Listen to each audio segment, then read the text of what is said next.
Good morning, Church of the Revelation. I was reading Hebrews chapter 11 this morning. Hebrews chapter 11 is that great portion of Scripture that lists all the heroes of faith. And it talks about great and mighty things that all these heroes did. But then when you get down to, I don't know, verse 35, somewhere in that neighborhood, everything changes. Sometimes we think of great heroes of faith as those who do mighty things for God, and there really is no suffering and no struggle.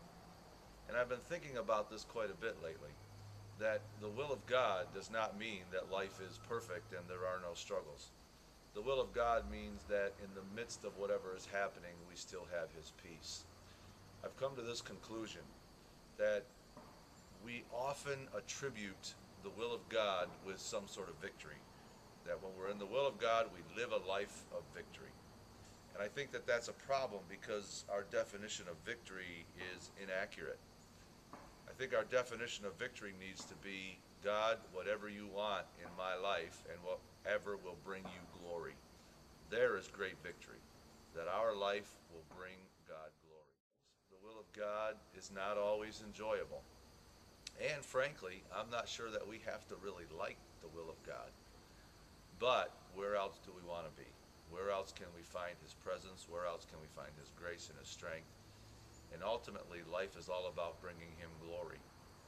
So victory. Victory isn't having problems disappear. Victory isn't having everything become just as pleasant as we want it to be. Victory is bringing glory to Him and being in the center of His will. This is a concept that's very, very difficult to grasp. But read the book of Hebrews chapter 11. Read how there were those that did great and mighty things, but then there were those who suffered. And in both cases, God received the glory. Ponder it for a while. I've been pondering this for the last few months. It is not easy to apply, but with God's help and God's grace, our life will bring glory to Him. And that's all that really matters. God bless you guys. I love you. See you soon. Bye-bye.